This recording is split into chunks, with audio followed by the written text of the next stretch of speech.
Hello everyone, welcome to career information. तो इस video में आपसे मैं जो जॉब रिक्रूटमेंट शेयर करने वाला हूँ वो है इंडियन आर्मी के अंडर जो वैकेंसी निकली है for SSC tech men's and women's, यानी कि short service commission tech for men's and women's. ये हर साल वैकेंसी है जो निकलती है। तो इस वीडियो में आपसे मैं यहाँ पे डिस्कस करने वाला हूँ सारी main information regarding this video. कितनी वैकेंसी है, आपका एलिजिबिलिटी क्राइटेरिया कैसा है, उसके बाद में आपको अप्लाई कैसे करना है, और सबसे इम्पोर्टेंट सिलेक्शन प्रोसेस आपका कैसा रहेगा। सारी चीजें मैं आपसे इस वीडियो में शेयर करने वाला हूँ। और सारे लिंक डोंट वरी मैं आपसे शेयर कर दूंगा डिस्क्रिप्शन बॉक्स में, ताकि आपको कहीं पे भी जाने की जरूरत ना पड़े। आप वीडियो देखिए और डायरेक्टली जाके वो लिंक से अप्लाई कर सकते हैं। चलते हैं सबसे पहले इसके डिटेल नोटिफिकेशन की तरफ। तो ये है इसका डिटेल नोटिफिकेशन। तो सबसे पहले ये बता दूं, applications are invited from eligible unmarried male and unmarried female engineering graduates। तो ये जरूरी है। also for widows of Indian Armed Force defence personnel. तो ये आपका जो है बेसिक क्राइटेरिया है कि आपका इंजीनियरिंग ग्रेजुएट होना जरूरी है। अब बाकी स्ट्रीम्स वाइज वैकेंसी कितनी है वो भी मैं आपको आगे बताऊंगा, लेकिन अनमैरिड होना जरूरी है फॉर दिस पर्टिकुलर आपके एप्लीकेशन या फिर दिस पर्टिकुलर नोटिफिकेशन के लिए। एलिजिबिलिटी के बारे में बात करेंगे तो simply a citizen of India, और वो तो बाकी सारी चीजें तो रहेगी। उसके बाद में सबसे इंपॉर्टेंट आर्मी है, डिफेंस है, तो आपका एज क्राइटेरिया बहुत ज्यादा मैटर करेगा।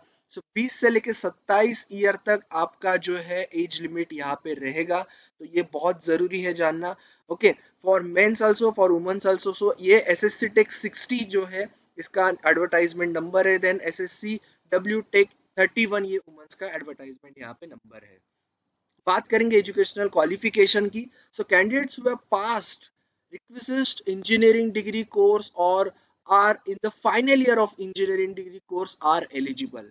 तो जो अभी पास आउट हुए हैं और जो अभी लास्ट ईयर में है वो सारे कैंडिडेट्स इस पोस्ट के लिए एलिजिबल है। Those are engineer. Candidates studying in the final year of degree course should be able to submit proof of passing engineering degree examination along with mark sheet of all semester year by 1st of April 2023। यानी कि जो last year में होंगे उनको 1st of April 2023 तक, मतलब उस तक आपको जो है आपका जो है प्रूफ ऑफ इंजीनियरिंग डिग्री आपका हुआ है ऐसा आपको दिखाना है। ओके, तो final year appear can apply, लेकिन याद रखना उससे पहले आपका रिजल्ट लगना जरूरी है। 1st of April 2023 वैसे बहुत अच्छा एक टाइम है। Produce the engineering degree certificate within 12 weeks from the date of commencement of the training at officers training academy, यानी कि ओटीए चेन्नई में जब आपका ट्रेनिंग शुरू हो जाएगा सिलेक्शन के बाद आपको जो है सर्टिफिकेट जो है वो प्रोड्यूस करना है। Such candidates will be inducted on additional bond basis for recovery for the cost of training at OTA. Okay, and as notified from time to time as well as stipend and pay and allowances paid in case they fail to produce the degree certificate। यानी कि अगर आप degree certificate नहीं produce कर पाए जब आपका training वगैरह चालू है तो आपको सारे अलाउंसेस वगैरह जो है आपको वो सारी चीजें एट योर ओन कॉस्ट आपको रिकवर करना पड़ेगा इन केस आपका ऐसा होता है। तो लेकिन ऐसा मोस्टली नहीं होता है। सो मतलब तब तक आ जाते हैं। All final year appearing candidates should whose final year semester exam will be scheduled after 1st of April 2023 are not eligible। तो वही मैंने आपको बताया कि अगर आपका 1 अप्रैल 2023 के बाद आपका एग्जाम होने वाला है या कुछ होने वाला है तो आप एलिजिबल नहीं हो। यानी कि आपका इस साल ही आपका फाइनल ईयर होना चाहिए और इसी साल आप पास आउट होने चाहिए 2023 तक, whether it is September October whether it is August. Okay, लेकिन अप्रैल 2023 से पहले आपका आपके पास सर्टिफिकेट होना चाहिए। ओके, तो ये बहुत जरूरी है। Those candidates who have yet to qualify in final year degree examination are allowed to appear for SSB। अब SSB कैसा होता है क्या होता है मैं आपको आगे बताऊंगा। सो इसके लिए स्टे ट्यून, वीडियो को अच्छे से देखिए। ओके, उसके बाद में बात करेंगे final semester year studying candidates will be provisionally allowed to appear in SSB, जो कि बताया गया है ऑलरेडी। क्योंकि ऐसा हो सकता है कि आप अभी अप्लाई कर रहे हो और आपके पास ना हो, तो आपको क्या करना है, their cumulative percentage of marks up to 6 semester third year of engineering degree. Okay, up to 8 semester fourth year of, अगर आपका आप हो बी आर्किटेक्चर। ओके, क्योंकि वहां पे आपका जो अभी फोर्थ ईयर चल रहा होगा अगर आप ऐसा अपियरिंग देखते हो। Up to second semester and first year of MSc आपको वहां पे जो है आपके परसेंटेज यहाँ पे लिखने हैं। After declaration of final results, the cumulative percentage of final year or final semester of degree course will be also be not less than approved cutoff percentage। यानी कि जो approved cutoff percentage है, अगर आपका फाइनल ईयर हो जाता है, आपके मार्क्स आ जाते हैं, तो उसके मार्क्स आपके कट ऑफ से ज्यादा चाहिए, वरना आपका कैंडिडेट कैंसिल हो जाएगा क्योंकि आप एलिजिबल ही नहीं रहोगे। Candidates studying in final year or semester of engineering degree course should not have any backlog at the time of submission of application। Okay, active backlog नहीं होना चाहिए।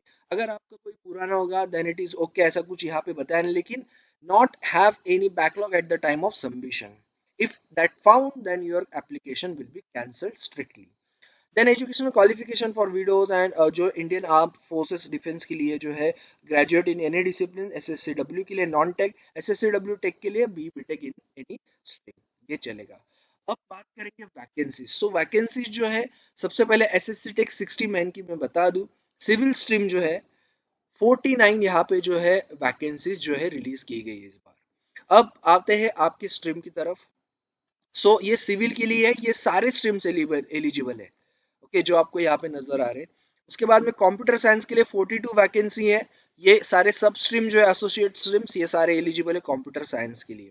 ओके, बहुत सारे स्ट्रीम्स है, एमएससी से लेके बाकी सारी चीजें भी यहाँ पे बताइए इन डिटेल। इलेक्ट्रिकल के लिए 17 वैकेंसी है, उसके लिए भी ये सारे आपके इक्विवेलेंट स्ट्रीम्स यहाँ पे रहेंगे। इलेक्ट्रॉनिक्स का भी वैसे ही है, यहाँ पे 26 टोटल आपकी वैकेंसीज यहाँ पे है। उसमें भी एमएससी इलेक्ट्रॉनिक्स से लेके बहुत सारी जो है यहाँ पे स्ट्रीम्स एलिजिबल है। मैकेनिकल का भी वैसे ही है, 32 वैकेंसीज। देन आपका मिसलेनियस यानी उसमें आता है प्लास्टिक टेक या फिर रिमोट सेंसिंग, उसमें भी 9 वैकेंसी है।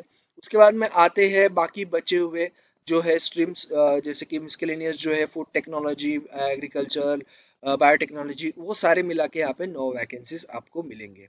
अब बात करेंगे वुमेन्स के लिए। सो सिविल के लिए 3 वैकेंसी है, वही सारे स्ट्रीम्स। कंप्यूटर साइंस के लिए 5, इलेक्ट्रिकल के लिए 1 वैकेंसी, इलेक्ट्रॉनिक्स के लिए 2, देन आपका आता है मैकेनिकल के लिए 3। सो ऐसे टोटल यहाँ पे वैकेंसीज है। ओके, तो ये चीज याद रखना। देन बात करेंगे next, the type of commission. So grant of commission, selected candidate will be granted as short service commission on a probation in the rank of lieutenant from the date of commencement of the course or the date of reporting at OTA। Okay, तो आपका rank जो रहेगा यहाँ पे lieutenant रहेगा। आपको सारे जो है फुल पे एंड अलाउंसेस जो है आपको बाद में आपको सारे मिल जाएंगे, या फिर आपको जो है वहां पे एंटाइटल यानी कि आपको सारी चीजें जो पीरियड यानी कि जब भी आपका सिलेक्शन हो जाएगा आपको सारे अलाउंसेस मिलेंगे। पे and allowances will be played successfully after that completion of training. Confirmation of SSC यानी कि short service commission on completion of pre commission training at OTA, officer will be confirm short service commission in the rank of जो lieutenant, जैसे मैंने आपको बताया, लेकिन उसके लिए आपका ट्रेनिंग जो है वो पूरा होना जरूरी है। 49 वीक्स ड्यूरेशन ऑफ जो ट्रेनिंग आपका रहेगा। एंड मेरिट लिस्ट आपके स्ट्रीम वाइज रहेगी, क्योंकि स्ट्रीम वाइज आपके जो है वैकेंसीज अलग अलग है। प्रमोशंस तो है, लेफ्टिनेंट, कैप्टन, फिर ये सारी चीज़ें आपको तो मिलती रहेंगी। बहुत अच्छा एक ये रहता है डिफेंस यानी कि सबसे बेस्ट, जिनका भी पैशन होगा बहुत अच्छी अपॉर्चुनिटी, और जो टेक में होंगे यानी कि टेक्नोलॉजी में होंगे उनके लिए तो बहुत ही अच्छी ये अपॉर्चुनिटी आपको मिलेगी। ओके, अब बात करेंगे हाउ टू अप्लाई। सो ये है उसका लिंक, कैसे आपको अप्लाई करना है। यहाँ पे रजिस्ट्रेशन का आपको नजर आ रहा है। सो आप यहाँ से रजिस्ट्रेशन करो, और दोज आर ऑलरेडी रजिस्टर। अगर आप इससे पहले दिए हो या फिर आपने रजिस्ट्रेशन किया है तो आपको user name, password, then captcha डाल के सीधा लॉग इन करना है। आपको आपका एलिजिबिलिटी जो है मिल जाएगा ओनली फॉर ऑफिसर्स एंट्री, तो ये ऑफिसर्स के लिए है। एंड रजिस्ट्रेशन अगर आपको फ्रेशली करना है तो यहाँ पे क्लिक करना है, जो भी फ्रेश कैंडिडेट्स होंगे। इसका लिंक मैं आपको दे दूंगा, डोंट वरी। ओके, सो आपका एलिजिबिलिटी जब आप रजिस्ट्रेशन कर लोगे तो आपका एलिजिबिलिटी भी पता चल जाएगा, क्योंकि वहां पे लिखा हुआ आएगा और आपको क्या करना है, सिर्फ अप्लाई। ओके, आपको क्या करना है, apply. No changes to detail submitted in the online application can be made after closure of application. No presentation in the regard that shall be entertain. So आपको जो है मार्क्स, आपके डिटेल्स अच्छे से फिलअप करने हैं, याद रखना ये चीज। क्योंकि स्ट्रिक्टली सारी चीजें चेंज होती है। फाइनल अपियर कैंडिडेट्स के लिए तो बहुत सारी चीजें मैंने आपको बता दी है already. Any candidates who does not carry the about documents, तो उनको जो है for the SSB his or her candidature will be cancel and he or she will be return. ये होता है और ये हुआ इससे पहले। अब हम बात करेंगे सिलेक्शन प्रोसेस। चलिए, so short listing of application, जैसे आपका एप्लीकेशन जाएगा to shortlisting application to fix cutoff percentage of marks for each engineering discipline stream without assigning any reason। यहाँ पे जो है इंडियन आर्मी जो है हेडक्वार्टर जो है एक फिक्स कट ऑफ जो है परसेंटेज अनाउंस करेंगे और उसके ऊपर जितने कैंडिडेट्स होंगे उनको ही बुलाया जाएगा। अब यहाँ पे जो है परसेंटेज कितने रहेंगे क्या रहेंगे वो नंबर ऑफ एप्लीकेशन पे डिपेंड करते हैं और ऐसा कुछ फिक्स कट ऑफ यहाँ पे नहीं है और आपको यहाँ पे कोई रीजन भी नहीं बताया जाएगा without assigning any reason. So the cutoff will be applied in each stream on the cumulative percentage of marks obtained by the candidates up to final year। इसलिए मैंने बताया जो फाइनल ईयर अपियर होंगे उनको फाइनल ईयर में उतने marks लाने हैं अगर वो सिलेक्शन प्रोसेस में आगे भी बढ़ गए तो। सो फाइनल ईयर जो है उनके लिए बता दिया है कि कौन से सेमेस्टर के मार्क्स अभी कंसीडर होंगे लेकिन आपको लास्ट ईयर भी उतने लाने पड़ेंगे। सो जब आपका जो है शॉर्ट लिस्टिंग हो गया समझो किसी का, आपको जो है सेंटर अलॉट होंगे हो जाएंगे और जो सेंटर अलाउड होंगे वो होंगे एसएसबी के लिए, यानी कि आपको सर्विस सिलेक्शन बोर्ड, एसएसबी यानी कि सर्विस सिलेक्शन बोर्ड जो आपको एक सेंटर अलाउ जो दिया जाएगा, या फिर भोपाल हो सकता है, बहुत सारे बैंगलोर है, इलाहाबाद है, डिपेंड करता है कहीं पे भी आपका जो है हो सकता है। So after shortlisting of application the centre allotted with the intimated to the candidates via their mail। After allotment of selection center, candidates will have to log in to website, select their SSB dates which are available on the first come first serve basis। So जब आपका selection हो जाएगा आपको log in करना है और आपका जो है डेट्स दिए जाएंगे वो आपको करने हैं, लेकिन याद रखना जो पहले करेगा उसको पहले मिलेगा, जो लास्ट करेगा उसको जितने बचे होंगे वो मिलेंगे। The option to select the dates of SSB by candidates may be forfeited due to occurrence of any exceptional circumstances या फिर events। तो ये तो ऑथोराइज है उन पे डिपेंड करता है। Only shortlisted eligible candidates depending on the cutoff will be interview at one of the selection centers। आपको मैंने जैसे बताया था भोपाल, इलाहाबाद, बेंगलुरु, ओके पंजाब में भी है इसका, कपूरथला में। सो आपका यहाँ पे आपके सेंटर्स हो सकते हैं। अब हम बात करेंगे आपका क्या होगा अगर आप शॉर्टलिस्ट हो गए, आपको बुलाया जाएगा एसएसबी के लिए। ओके, सो वहां पे आपके बहुत सारे टेस्ट, बहुत सारे जो है एग्जाम्स होंगे। सो कॉल ऑफ लेटर जो साइकोलॉजिस्ट, ग्रुप टेस्टिंग, ग्राउंड का होगा, उसके बाद में आपके इंटरव्यू ऑफिसर, ब्रिगेडियर या बाकी सारे जो है आपके इंटरव्यूज लेंगे। Call of letter for SSB interview will be issued by the respective selection centres. Allotment of selection centers at the discretion of Directorate Directorate General of Recruiting IHQ of MOD and no request for change। So आप centre नहीं change कर सकते। Candidates will put through the two-stage selection। Those who clear stage one will go to the stage two। अब ये क्या होगा जब समझो आपको बुलाया गया एसएसबी के लिए, आपको लेटर आया, आपने सिलेक्ट किया डेट, उससे पहले आपको लेटर आया, फिर जो भी आप ईमेल आया लेटर जो भी आया आपको बुलाया जाएगा वहां पे। उस दिन आपका स्टेज वन होगा, उस दिन आपका स्टेज वन होगा। स्टेज वन में अभी आपका क्या क्या होगा मैं बता देता हूँ। सो आपका स्टेज वन जो होता है यानी कि स्क्रीनिंग पार्ट जो होता है उसमें आपको बुलाया जाएगा। सबसे पहले आपका टेस्ट रहेगा, उसको मेंटल एबिलिटी या फिर बाकी सारे टेस्ट आपके होंगे वहां पे, और फॉलोड बाय आपका होगा picture perception and narration test. अब वो भी आपको कंपलसरी है देना। सो स्टेज वन ये दोनों मिला के आपका आपको क्लियर करना है। अब होता क्या है आपका एबिलिटी टेस्ट तो मैंने बता दिया, वो तो आपको ऑब्जेक्टिव जैसा होगा। पिक्चर परसेप्शन एंड नरेशन जो होता है वो कैसा होता है, आपको पिक्चर दिखाया जाएगा, 10 मिनट 8 मिनट दिए जाएंगे, आपको इमेजिन करके स्टोरी लिखनी है, उस पिक्चर पे ब्लर जैसा पिक्चर होगा हो, आपका इमेजिनेशन उसमें चेक होगा। फिर जैसे ही आपका लिख लोगे आपको बाहर अगेन रुकाया जाएगा। उसके बाद में आपको ग्रुप वाइज बुलाया जाएगा for group discussion and narration. तो वहां पे आपको सबसे पहले आपकी स्टोरी नरेट करने के लिए कुछ टाइम, 2-2 मिनट 1-1 मिनट में आपको नरेट करना है, आपकी स्टोरी आउटकम आपको बताना है। और देन आपको एक टाइम मिलेगा ग्रुप के लिए, उस ग्रुप में आपको डिस्कस करना है।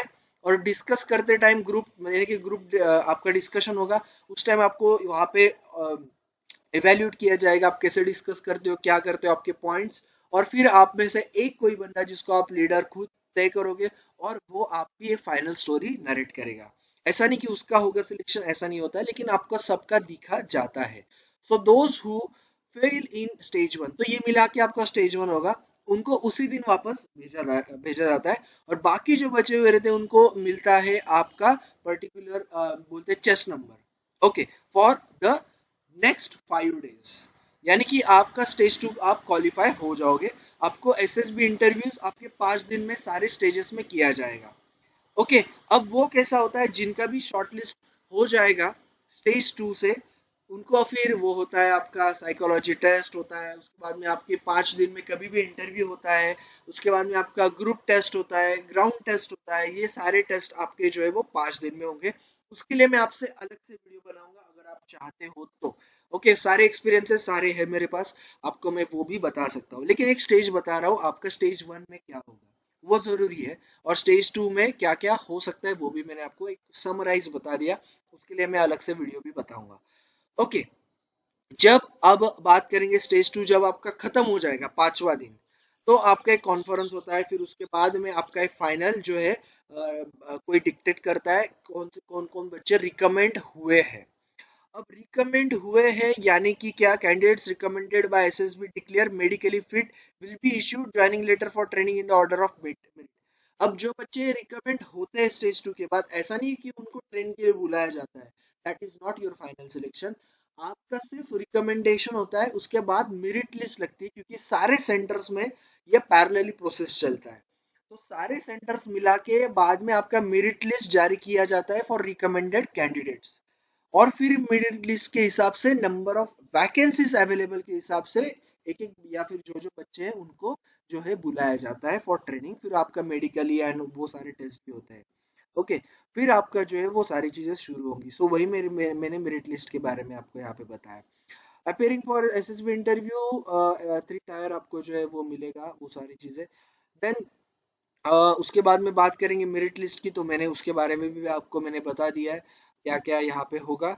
ओके, सो ये आपका पूरा प्रोसेस होगा, फिर आपको मेडिकल फिट एंड देन आपको जो है ट्रेनिंग शुरू हो जाएगा फॉर द लेफ्टिनेंट के लिए। ओके, फिर उसमें भी आपको जो है बहुत सारे 49 वीक्स का जो ट्रेनिंग बोला है वो आपका वहाँ पे शुरू हो जाएगा। ओके, कुछ भी इशू होता है तो आपको डिबार कर सकते हैं, डॉक्यूमेंट्स प्रॉब्लम रहा तो हो सकता है। अब बात करेंगे एप्लीकेशन, तो 26 जुलाई यानी कि कल से एप्लीकेशन शुरू हो चुके हैं, 24 अगस्त तक आप अप्लाई कर सकते हो। ओके, तो मेरे ख्याल से मैंने जितना समराइज था वो सारी चीज़ें मैंने आपको यहाँ पे बता दी है।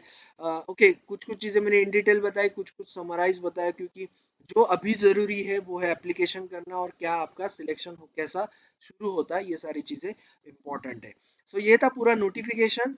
आपसे मैं जो लिंक शेयर करने वाला हूँ वो बता दूं, ये आपको जो पीडीएफ नजर आ रहा है सामने उसका link, second link online application का, ये दो लिंक अभी सफिशिएंट है आपके लिए, मैंने डिस्क्रिप्शन बॉक्स में डाल दिया है, आप जाके उसमें डायरेक्टली लॉग इन करके आप एप्लीकेशन कर सकते हो। मेरे ख्याल से वीडियो आप अच्छे से देखिए, ताकि आपको पीडीएफ बार बार देखने की जरूरत ना पड़े और आप अप्लाई अच्छे से कर पाओ। सो ऐसे ही वीडियोस आपके लिए इन डिटेल डिस्कस करता रहूंगा, और बहुत सारे जॉब जो है मैं आपके लिए लाता रहूंगा, फिर प्राइवेट गवर्नमेंट जो भी सेक्टर हो, एजुकेशन बैकग्राउंड हो। तो आपको क्या करना है, वो नोटिफिकेशन अगर आपको चाहिए हर दिन, तो आपको जो है यहाँ पे सब्सक्राइब और बेल आइकन को हिट करना बहुत ज़्यादा ज़रूरी है। So thank you all the best and stay tune everyone, hope so सभी आपकी जो है मेहनत रंग लाए। So yes, thank you all and all the best everyone, and stay tune.